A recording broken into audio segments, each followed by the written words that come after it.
뉴스킹 애청자들이 가장 사랑하는 코너 수요일인 토크킹 코너입니다. 장윤선 정치전문기자, 장성철 공론센터 소장, 김재섭 전 국민의힘 도봉갑 당협위원장과 함께합니다. 안녕하십니까? 네, 안녕하세요. 도봉구가 나온 스타 도나스 김재소입니다. 너무 오랜만에 해봤어요. 진짜 네, 오랜만이에요. 오랜만에 도나스 듣고 싶었어요. 지역에서도 도나스 이렇게 지나가시는 분들 굉장히 많습니다. 공천 받으신 거죠?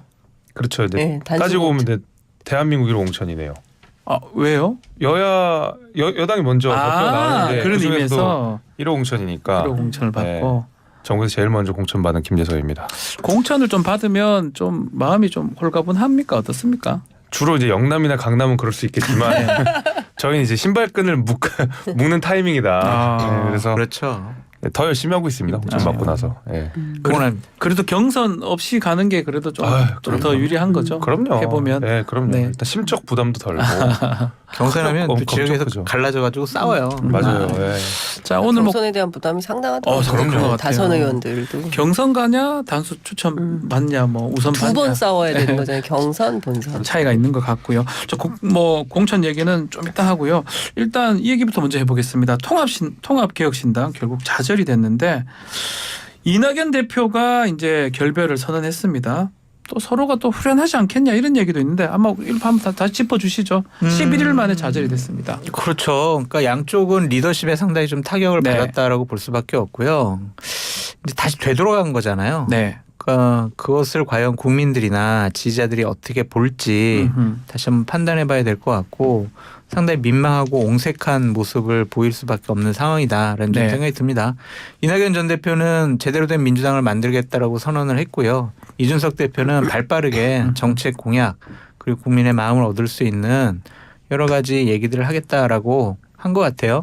그러니까 얘기를 쭉 들어보면 상호 신뢰가 좀 없었던 것 같아요. 네. 서로 못 믿었던 것 같고 서로 주도권 싸움 했던 것 같고요.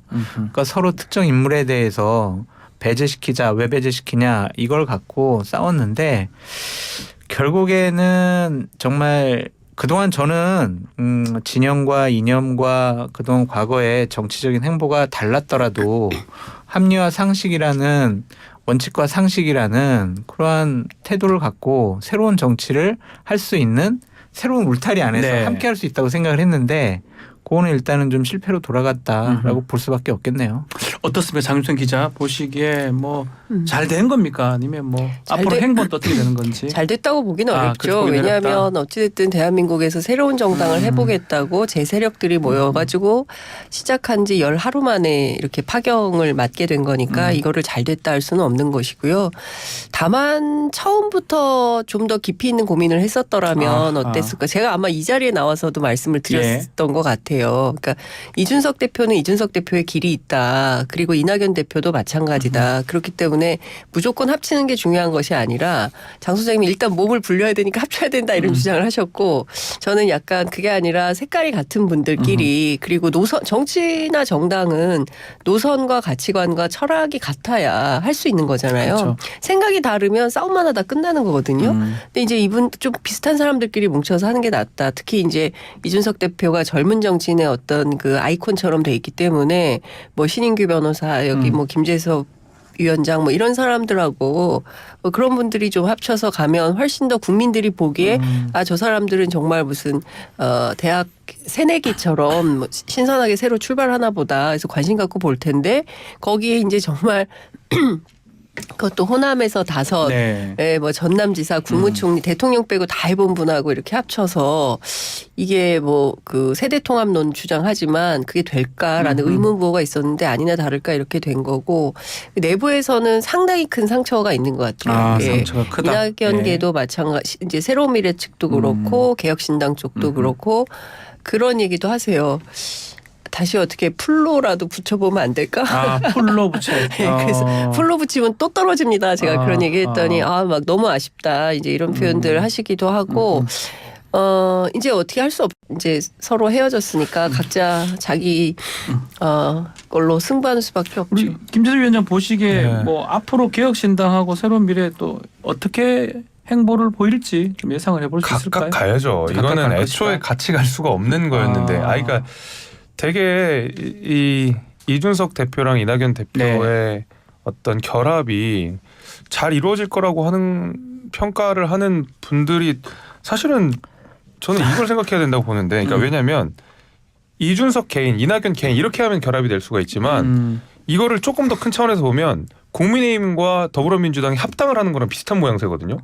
그게요? 애초에 불가능한 그러네요. 거잖아요. 가만히 또 얘기 들어보니까 그러네요. 거기다가 정의당까지 같이 합친 예, 거예요. 예. 그러니까 이걸 큰 차원으로 구성을 해보면 민주당, 국민의힘, 정의당이 같이 합당한 프로젝트 정당이 되는 건데 예. 사실 처음부터 실패를 노정한 정당이라고 볼 수밖에 없는 거죠. 당연히 갈라설 수밖에 없고 예. 갈라서는 건 시기의 문제라고 봤는데 만약에 합당을 했으니까 그래도 그 갈라서는 시기가 총선 이후라고 봤을 뿐이지 그게 조금 더 앞당겨졌을 뿐이지 애초에 네. 같이 가기 어려웠던 겁니다. 왜냐하면 아니 이준석 대표의 젠더 문제, 젠더관, 그다음에 뭐 전정에 관한 이슈는 이준석 대표의 정치적 어떤 행보의 핵심적인 노선들이었어요. 이준석이라는 사람의 선을 만든 정책 선을 만든 제일 중요한 아젠다 둘이었는데 그걸 정면으로 반하는 두 분이 그냥 같이 합당을 하게 되는 그러니까요. 모양새였기 때문에 같이 가면 이준석 대표가 죽었어요. 그냥 죽는 모양이 됐었어요. 그래서 어쩔 수 없이 이렇게 헤어질 수밖에 없었던 거였고 그냥 동상이몽이 조금 더 빨리 깨졌다. 저는 이렇게 봅니다. 네, 장 소장님. 그 이건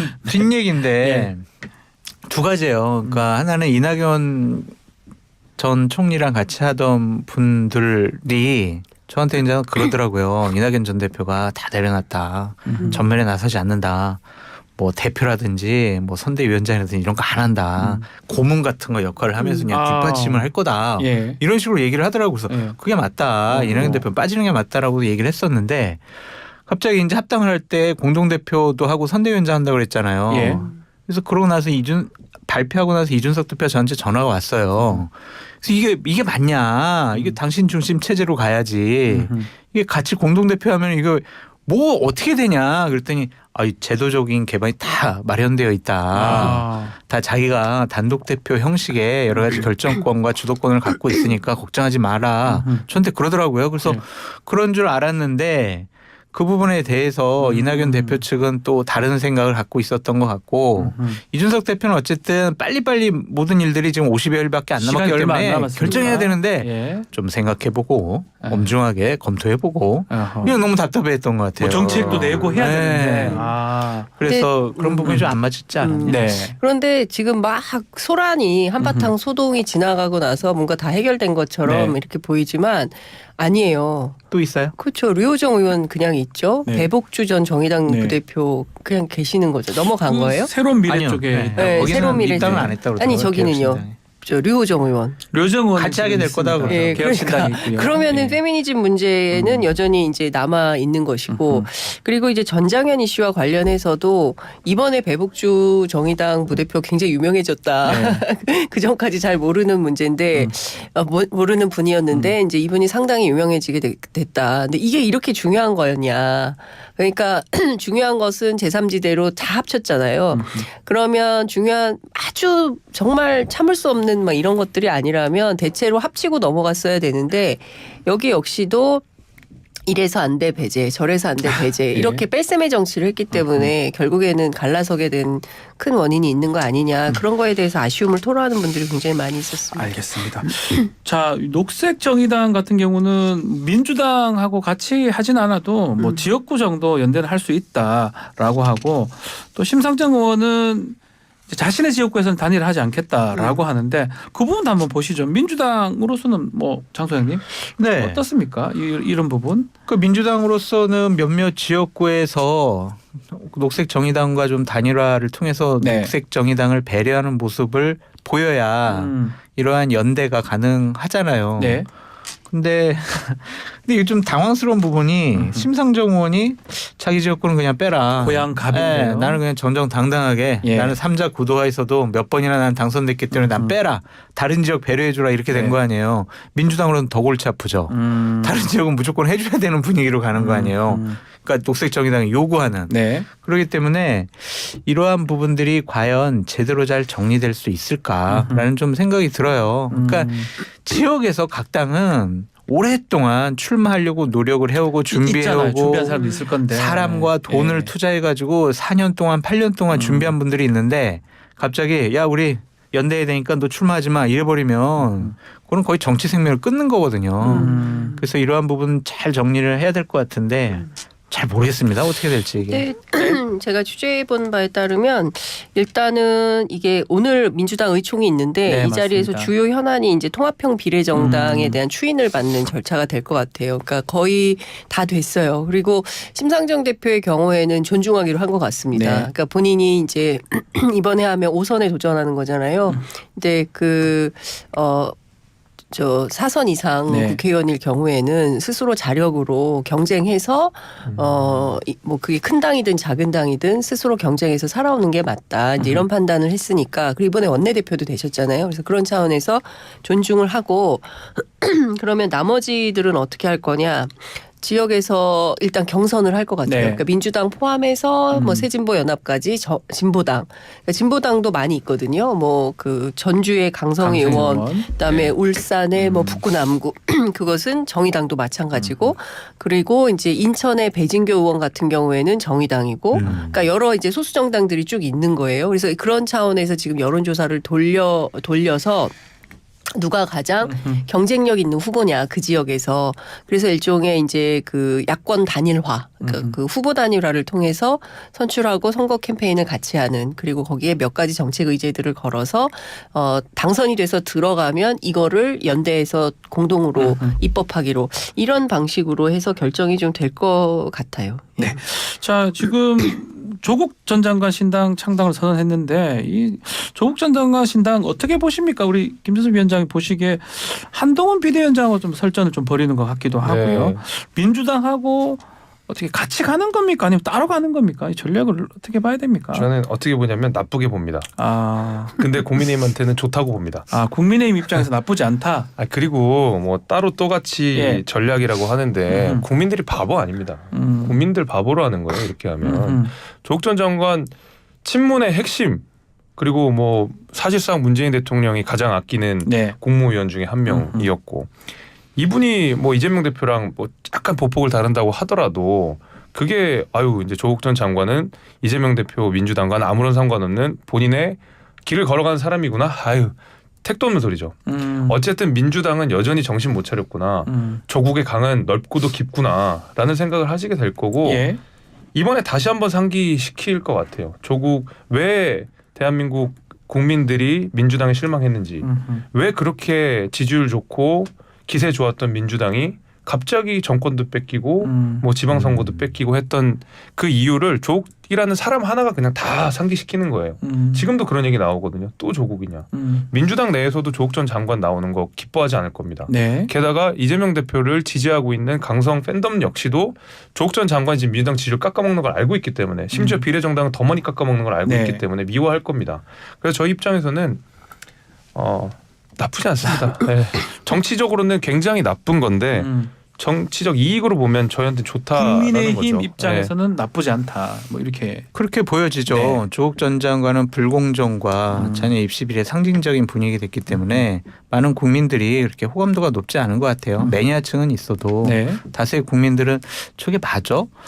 2심 재판을 끝냈고 대법원 확정 판결을 두고 있는데 법적인 문제가 해결되지 않았는데 정치하는 것이 맞느냐라는 비판을 많이 할 수가 있고 민주당 같은 경우도 자중해라 하면서 거리두기 하고 있잖아요. 예. 본인들 선거에 도움 안 된다고 생각을 한단 말이에요. 그러면은 조국 전 장관은 진영과 국민을 생각하는 정치를 하는 것이 아니라 그냥 본인 배지 달아서 나 윤석열 정권 싫어. 한동훈 장관 미워. 그러니까 나는 복수해야지. 그런 개인적인 원한이 있지 않나라는 좀 생각이 들어요. 그래서 과연 이번에 총선에 참여해서 국민의 직접적인 심판을 받는 것이 과연 옳은 것이냐라는 비판은 나올 수가 있을 것 같습니다. 비례에서 좀 영향력이 있을까요? 파급력은 어느 정도로 근데 봅니까? 뭐 최근에 발표된 그러니까 지난주하고 또 좀 달라졌어요. 기류가. 그래서 최근에 발표된 여론조사 보면 두 자리 이상 그렇죠. 그 맞아요. 지지가 비례정당에서 네. 나오는 지지도 있고 또 뭐 수치 말하면 안 되니까. 네. 그러니까 뭐 상당히 좋다. 그리고 그러면 그에 비해서 국민의힘이 만들려고 하는 국민의 미래라는 비례정당이 1순위고 네. 그다음에 이제 민주당이 만드는 그 통합형 비례정당 그리고 3순위가 이제 조국 신당 조국 이렇게 신당이다. 되는 비례정당으로 거죠. 봤을 때. 비례정당으로 봤을 네. 때 이렇게 3순위가 이제 결정이 되는데 저는 조국 전 장관의 스탠스는 분명하게 민주당 왼쪽이다. 그러니까 강소 정당을 만들겠다고 네. 했고 최근에 보면 메시지가 비교적 단순하고 세요. 네, 그러니까 뭐 이를테면 검사장 직선제 이런 거 국회에서 뭐 저 시민사회단체에서 얘기는 했지만 검찰개혁의 주요한 이슈로 그렇지만 대놓고 정치인이 검사장 직선제 이렇게 얘기한 적은 없는데 아마 조국 전 장관 처음 이런 문제 제기를 하는 것 같고요. 그리고 대한민국 정치 발전과 관련해서 특히 검찰개혁과 관련해서 미진한 개혁 과제들이 많이 있고 이것을 뭐 시행령 방식으로 수사권이 도로 다 검찰로 간 대목에 대해서 계속 조목조목 비판을 하고 있고 한동훈 장관하고 각을 계속 세우고 있고 본인 뭐 1대1 그 대담을 붙여달라는 거잖아요. 그러니까 이런 식으로 이제 구도를 만들어서 가고 있다. 그런 측면에서 보자면 민주당의 특히 이제 왼쪽 지지자들은 열광하고 있죠. 열광할 수 예, 그런 있다. 게 이제 반영된 결과라고 보고 또 한 측면에서 정의당을 대체하는 진보 정당이 되겠다라고 어젠가 그제죠. 라디오 인터뷰에 나와서 주장을 했는데 이것에 대해서도 또 정의당에 대한 비판이 많았기 때문에 진보 안에서 그런 차원에서 보면 정의당이 긴장하지 않을 수 없는 이런 상황이 된 거죠. 네, 장 소장님. 민주당 내에서는 강한 이렇게 지지를 받고 열광적인 매니아층이 있기 때문에 지난번 2020년도에 열린민주당이 그렇죠. 득표율이 5.42% 얻어서 3석 얻었거든요. 세석 그렇죠. 네. 그 제가 봤을 때는 그 정도는 나오지 않을까. 결과론적으로 봤을 때. 네. 네. 장 기자님께서 예. 말씀하신 내용에 동의하기 어려운 것 중에 하나가 예. 민주당의 왼쪽이라고 그러셨잖아요. 왼쪽은 이거는 아니지. 뭐 정치 진영에 있어서 좌우의 문제가 아니고 그렇지. 조국 전 장관은 정치 퇴행이에요. 뒤에 있는 거예요, 민주당. 뒤에 있다고 보는 거. 이건 아니, 좌우의 본인들의- 문제로 정의할 수 없는 거라고 아니 생각합니다. 좌우가 아니라 그러니까 본인의 스탠스가 민주당의 이제 왼편에 서서 하겠다는 것이고요. 그 저는 이 김재섭 위원장이 어떤 포인트를 비판하는지 충분히 이해를 해요. 그리고 중도 특히 이제 민주당 같은 경우에는 진보 유권자만 있는 게 아니라 중도 보수 유권자까지 포함이 네. 되거든요. 그리고 이 중도 보수 유권자는 국민의힘에도 또 포함이 되는 거예요. 그러니까 이 교집합에 있는 유권자들이 어느 쪽에 표를 주느냐에 따라서 선거의 승패가 갈리는 거거든요. 네. 그러니까 소위 얘기하는 캐스팅 보트 집단이 어느 쪽으로 추가 기우느냐 이게 굉장히 중요한데 그런 측면에서 보면 민주당 선거 전술 차원에서 아유 나오면 안 돼. 왜 이분이 또 출마를 해가지고 유권자 지형을 흐트러뜨리는 거야. 이제 이런 얘기를 하시는 분들이 많이 있는 것도 사실입니다. 그런데 이제 본인 스탠스가 그렇기 때문에 그렇다는 점은 전해드리는 근데 겁니다. 저는 가장 진보적인 분들이 조국 전 장관 신당을 뽑는 거는 되게 이상한 일이라고 이상합니다. 생각합니다. 네. 예. 자 민주당 얘기를 좀 넘어가 보면 민주당은 지금 좀 문제가 큰일 현역 났어요. 현역 의원 하위 평가 하위 20% 통보되면서 지금 김영주 의원은 지금 탈당을 했죠. 또 박용진, 윤영찬 의원도 얘기를 좀 한 상황인데 좀 집단적으로 뭔가 움직임이 있을까요? 어떻게 보십니까? 어제 저녁에도 이제 하위 통보를 받은 분, 하위 통보를 받을 분들이 모여가지고 네. 우리 어떡하나라고 좀 논의를 했다고 하더라고요. 그리고 오늘 아침 각 언론 방송들을 쭉 보면 좀 하위 통보 받은 분들이 나와가지고 어떻게 나를 인터뷰를 많이 하시네요. 네, 이런 식으로 해서 총출동. 네, 민주당 공천이 문제가 있어. 어떤 이재명 당대표 자기 사람 꼽기 위해서 공천 학살하는 모습이 나타나고 있어. 이런 식의 이미지를 지금 국민들한테 계속 주고 있잖아요.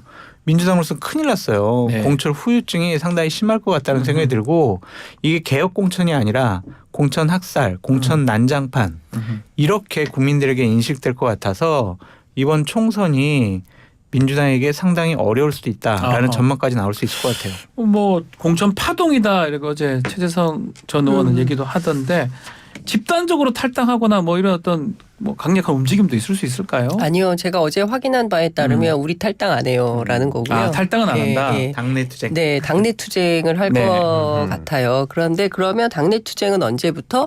민주당이 8월에 전당대회 있습니다. 네. 그러니까 민주당은 4월 총선 이후에 본격적인 그 게임이 시작될 것 같다. 그러니까 4월 이후부터 8월 사이에 어마어마한 당내 투쟁이 있을 걸로 예상이 된다. 지금 상황을 네. 보면. 그러고 이제 지금 통보받은 분들이 하위 20%, 하위 10% 네. 이런데 이제 하위 10% 경우는 굉장히 치명적이에요. 왜냐하면 자기가 받은 표의 감산을 30%나 하거든요. 그러니까 100표 얻으면 70%, 예, 70표만 자기께 되고 30%는 날아가는 이런 예. 거기 때문에 상당히 불리한 거죠. 그래서 박용진 의원 같은 경우에는 박용진의 손발을 다 묶어놓고 경선을 하라는 것이다. 이제 이렇게 주장을 하는데 제가 민주당 공천관리 쪽에서부터 이제 뭐 이게 상세하게 말씀을 드릴 수는 네. 없는데 그러니까 2015년 민주당의 이제 김상곤 혁신위 때 만들어 놓은 툴이 있어요. 이게 뭐냐면 세부 평가 항목 요소가 있는데 굉장히 복잡해요. 굉장히 복잡해서 항목 자체가 열 몇 개가 돼요. 뭐 의정활동, 기여활동, 그다음에 공약이행, 지역활동 이런데 거기 안에도 또 세부평가 내용이 막 있어서 네. 뭐 8점, 1.5점, 12.5점, 6점, 4점 굉장히 복잡하게 돼 있어서 이 수학의 계산을 막 했을 때 딱 결론을 냈을 때 정할 수가 없어요. 그러니까 지금 막 뭐 왜 내가 포함이 안 됐냐, 내가 비명계라서 그렇다라고 주장을 하지만 실제로 거기 근거를 가지고 설명을 해서 이렇게 점수표를 보여주면 반박하기 굉장히 어려운. 그만큼 아주 굉장히 치밀하게 계산이 돼 있다. 근데 요걸 가지고 한 거다.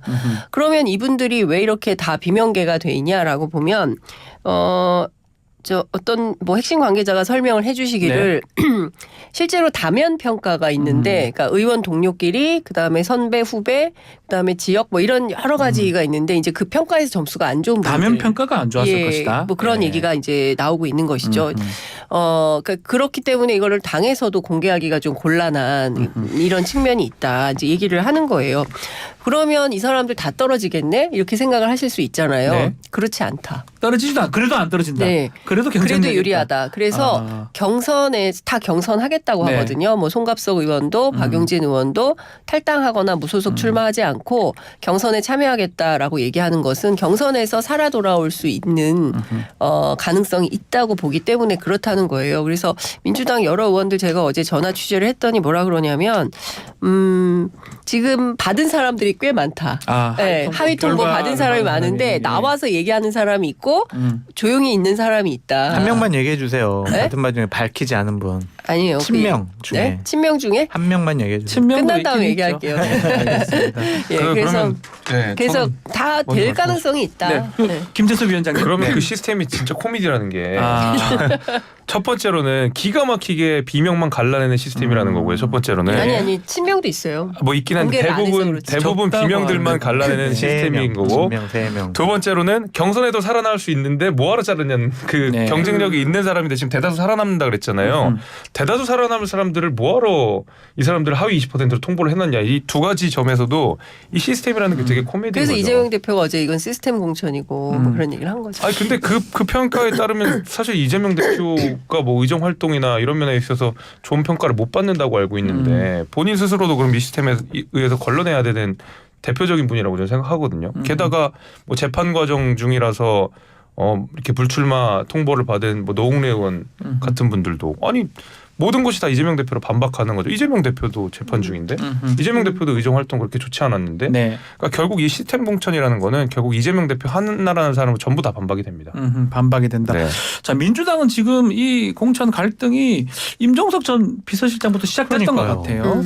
자, 이게 지금 어떻게 돼야 됩니까? 지금 불출마 해라 얘기도 있고 다른 데 가라고 얘기했는데 못 받겠다. 아니 그러니까 박지원 앵커님 예. 그 임종석 전 비서실장이 이제 중동 선고 갑이죠. 네. 여기 출마하느냐가 그렇게 큰 문제가 아니라 거의 이 사안을 한 달째 끌고 오는 네. 민주당의 리더십에 대해서 문제 제기할 수밖에 없어요. 일찌감치 좀 정리를 하든지 아니면 설득을 하든지 해가지고 원만하게 결정된 모습을 보여야 되는데 공천 주네 안 주네 전략 공천이네 아니네 친문 공천 주네 마네 이런 식으로 갈등을 증폭화시키는 발화점으로 임종석 전 비서실장을 이미지를 계속 그렇게 해 나가는 것이 맞는 것이냐. 이것 때문에 민주당 지금 공천 문제가 상당히 갈등과 맞습니다. 분란이다 라는 이미지를 계속 주고 있잖아요. 오늘 20전까지도 아직도 결정을 못하고 있어요. 정리도 못하고. 네. 이러한 리더십이 더 문제다. 그래서 임종석 실장 요 얘기 해결해야 되고 또 지도부에서도 좀 불출마했어야 되지 않느냐. 그렇게 안 되면 나중에 큰 공천 파동으로 갈 거다라고 지금 주장하는 분들도 있거든요. 저는 장 소장님 말씀하신 게 핵심이라고 생각해요. 네. 그러니까 뭐 민주당 사람들 굉장히 불쾌해하지만 한동훈 비대위원장하고 비교가 되고 있는 거잖아요. 공천 잡음 없이 뭐 과거에 문제 있는 전력 있는 사람들 다 공천 주는 게 맞아? 그리고 2020년에 그렇게 문제 있었던 미래통합당 공천 최악의 공천이라고 하면서 그 현역들 다 살려주는 게 맞아? 그러면 이거 잘못된 거지. 왜 그것은 언론이 비판하지 않고 우리 민주당만 그래? 뭐 이렇게 예. 얘기들을 민주당 사람들은 해요. 그러나 잡음이 너무 길다. 파열음이 너무 세다. 너무 길다. 예, 그러면 사실은 민주당 같은 경우는 조용한 공천을 해야 돼요. 왜냐하면 주요 타격 방향, 주타방이 윤석열 정부 심판이잖아요. 그렇죠. 민주당이 분열을 해서 윤석열 정권 심판론이 흐려지면 안 되잖아요. 네. 그런데 이 전선을 명확하고 분명하게 치지 못하고 있다. 그러면서 전선에 끊임없이 내분이 생기고 교란이 생긴다. 우리가 고려 거란 전쟁을 보더라도 네. 내분이 생기면 그럼요. 내분부터 막고 그다음에 이제 진격하는 거 아니겠어요? 그러니까 지금 민주당 상황이 그런 상황이다. 근데 왜 이런 싸움을 이렇게 길게 지리하게 가져가냐. 빨리빨리 정리를 해서 끝내야죠. 그러니까 센 문제, 어려운 문제들일수록 빨리 딱 종결짓고 끝내고 다음 타임으로 넘어가야 네. 되는데 몇 주째 지금 이러고 있으니까 계속 그러니까. 지지율이 계속 떨어지고 있는 거죠. 자, 속보로 임종석 전 실장이 이제 안규백 의원한테 이건 아니네요. 속보 지금 민주당 전략공천 심사 결과 발표가 됐는데 오. 김영주 의원 탈당한 영등포 갑 전략 선거구로 지정이 됐다고 합니다. 뭐 하나하나 계속 이제 발표가 될 걸로 지금 보이는데요. 자, 내일하고 내일 금요일까지 네. 상당히 많은 전략공천 지역이 발표될 거라고 합니다. 요거 얘기 나오면서도 또 말들이 좀 많을 것 같기도 많이 하고. 나오겠죠. 자, 국민의힘도 참 잠깐 좀 얘기를 좀 해보면요. 네. 국민의힘은 지금 공천이 좀 잘 되고 있다. 뭐 이런 아주 잘 되고 평가들이 있습니다. 이런 평가들이 좀 잘 되긴 뭘 잘 돼요. 조용하다 이렇게 평가를 조용한 거지. 하겠습니다. 근데 봤을 때 국민의힘 공천 봤을 때 이거 정말 의외인데 하는 후보나 지역구가 있을까요? 김재섭 위원장님. 제 얘기를 좀 하자면 네. 첫날에 제가 공천을 아까 받았다고 네. 말씀드렸잖아요. 첫날에 공천을 받았고 도봉갑 1호 공천 그리고 우리 여기 뉴스킹에서 잘 나온 이승환 중랑을 위원장도 네. 제가 이 두 가지를 집중하고 있는데 김재섭은 한동훈 위원장이 선임됐던 그 비대위원장으로 선임되네 마나 했을 때 반대 입장을 표했던 사람이었는데 가장 먼저 공천을 받았고요. 반면에 대통령실 출신 행정관이고 정부 입장을 잘 대변해왔던 이승환 위원장은 첫날 공천에 빠졌습니다. 네. 사실 같이 경쟁을 붙어 있는 사람이 있었음에도 그렇게 경쟁력이 있는 사람이 아니었음에도 불구하고 이승환이라는 사람이 당연히 단수 공천을 받을 거라고 생각했는데 첫날 빠져버리더라고요. 예. 정말로 그 대통령실 출신들이 역차별을 받는다는 느낌이 들 정도로 이분들은 나중에 공천을 받고 네. 오히려 한동훈 위원장이랑 좀 반대 입장에 서 있던 분들을 1호 공천을 먼저 줬더라고요. 이런 것들을 보면 굉장히 이기는 공천을 하려고 지금 하는 것 같다. 그리고 대통령실의 입김에 의해서 좌우되는 공천이 아니라는 걸 확실한 인상을 좀 주고 싶어 하는 것 같다. 네. 이런 것들이 좀 보여서 그렇고 게다가 지금 이제 공천자들이 막 늘고 있잖아요. 그렇죠. 저희는 민주당이랑 다르게. 근데 이분들을 보면 당내에서는 다 아는 분들. 이 사람이 경선에 나가면 이기겠지만 본선에선 필이 떨어지는 사람들을 정말 귀신같이 잘 걸러냈어요. 찾아냈다는 거네요. 이거는 굉장히 많은 정부적 판단과 데이터를 가지고 공천하고 있다는 증거입니다. 공천 네. 잡음은 크게 없는 거는 맞는 것 같아요. 아니 그래서 네. 무슨 얘기를 하냐면 그 얘기 합니다. 뭐 갑자기 김무성 전 대표가 꼭 출마할 것처럼 하다가 뭐 본인 스스로 철회하고 그 김성태 전 의원도 뭐 탈당할 것 같이 막 하다가 또 철회하고 그 뭐냐 이게. 그런데 이제 제가 어제 그 신용환 교수라고 네. 윤석열 캠프에 있었던 분이 민주당 인재 영입으로 갔어요. 그래서 그분 인터뷰를 했는데 캐비넷의 힘이다라고 얘기를 합니다. 본인이 겪었던 바에 따르면 이러저러한 이슈들이 제기됐을 때 그런 힘을 갖고 있는 거다라고 이제 주장을 합니다. 근데 이제 그게 다라고 얘기는 단정지어서 할 수는 없지만 여하튼 여당은 자리도 많잖아요. 네. 예, 그러니까 뭐 내각으로 갈 수도 있고 뭐 기관장도 있고 정부기관도 있고 많이 있는 거 아닙니까? 뭐 그런 방식의 돌려막기도 가능한 것이고 어쨌든 잡음이 안 나는 것은 다행이지만 이게 이기는 공천인 거냐에 대해서는 지난 황교안 공천에 대한 악몽을 기억하고 있는 분들은 이거 잘된 공천이다 이렇게 평가 안 합니다. 맞습니다. 결과론적으로 이겨야 이제 이기는 공천인데. 아니 근데 결국 다 챙겨서 줬잖아요. 하루 이틀 상관이지만 이승환 위원장도 단수 공천 받았고, 나중에 받았죠. 나중에. 예 검핵관이라고 하는 주진우 비서관도 받아서 단수 공천 받아서 내려갔고 하태경 의원이 엄청 억울해하고 있어요 지금 버틸 걸. 주진우 비서관 네. 관련해서 제가 얘기를 들었는데 그 해운대 갑에 후보가 6명인가가 있었어요. 네. 국민의힘 후보가. 근데 한마디도 여기 잡음이 안 나온 이유가 나머지 5명인가 6분이 주진우 캠프에 다 합류하기로 하고 네. 약 지지선을 했다 하더라고요. 그러니까 이게 무슨 애초에 무슨 검핵관이니 뭐 대통령실 공천이 한 분명히 지역에서 반발이 나오거든요. 예. 근데 그런 반발이 지금 없다는 거고, 그걸 뭐 캐비넷이라고 민주당에서 부르고 싶을 거고, 뭐 예를 들면 자리 챙겨주라고 부를 수 있지만 이걸 보통 공천 과정에서 정치력이라고 부릅니다, 우리는. 그래서 정치력이 어떤 있었다. 식으로든 잡음이 안 나오게 하는 예. 거는 캐비넷이 있든 뭐든지 간에 그거는 당에서 잘하고 있다라고 인정을 해야 되는 거예요. 그러니까 갈등 없이 안정화해서 무난하게 공천하는 것은 점수 줄만한데 거기에는 갈등 분란이 없지만 감동은 없어요. 아 감동도 없다. 오늘 그러니까 보도가 하나 났더라고요. 네, 물갈이를 통해 가지고 예. 개혁 공천을 해서 국민들께 짠 우리 이러한 인재들과 함께합니다라는 감동은 좀 아직 덜한 것 같다. 그래서 앞으로의 60여 곳의 공천 지역과 비례대표 때 그런 것을 제대로 보여줘야 될 것 같고 시간이 좀 있어요? 시간이 있습니다. 네. 국민의힘 공천에 좀 아킬레스건이 지금 나타나고 있는 것 같아요. 그러니까 뭐냐면은 지금 언론 보도 나오고 있는데, 그러니까 강동갑의 전주혜 의원 그리고 상주 문경의 이미자 의원 같은 경우에는 지금 선관위에서 수사 의뢰하거나 검찰에서 기소하는 경우가 나타나거든요. 예. 당사자일 수도 있고 당사자가 아닌데 쪼개기 후원 의혹을 받고 있어요. 그러니까 이런 분들 지금 여기 두 지역을 경선 지역으로 놔뒀는데 이걸 어떻게 처리할 거냐. 그냥 이분들 계속 경선으로 치르게 해줄 거냐. 아니면은 이거는 상당히 좀 문제 있어. 경선을 못 치르게 할 거냐. 그런 부분도 좀 살펴봐야 될 것 앞으로? 같고 예. 정진석 전 비대위원장도 어쨌든 유죄 판결을 받았잖아요. 문제가 되죠. 예. 그런데 이제 공관위원장과 당 사무총장이 판사 출신이라고 제가 봤을 때는 이거 좀 편향된 판결 같아요. 이거는 좀 잘못된 판결 같습니다. 문제 없습니다. 이런 식으로 해서 공천을 줬단 말이에요. 그러니까 이게 맞는 공천이냐 이렇게 좀 소소하게 비판할 대목은 있지만 전반적으로 갈등 없이 분란 없이 안정화 있게 공천 관리를 하는 것은 상당히 좀 바람직스럽고 잘하는 것이다. 자 마지막으로 김재수 위원장한테 질문 좀 드려볼게요. 이 강서구청장 보궐선거 때는 좀 분위기가 안 좋았는데 분위기 달라졌다면서 수도권 32석 이상 얘기도 나오거든요. 네. 어떻게 그렇게 보십니까? 아니 여전히 어렵다고 생각합니다. 그러나 이제 겸손이네요. 예. 왜냐하면 선거 때 고개를 들면 네. 반드시 그러기 때문에 32석이든 뭐 몇 석이든지 간에 근데 지지율이 상승하고 있는 건 모든 여론조사에서 공통적으로 확인할 수 있는 바이기 때문에 확실히 지역에서도 분위기가 다른 건 사실이에요. 그러나 몇 석이 될지 모르고 하여튼 국민의힘이 열심히 하고 있다 이런 말씀 드리겠습니다. 장 기자님 마무리 좀 정리해 주십시오. 국민의힘 공천 상황 이제 TK가 이제 곧 진행되잖아요. 그렇죠.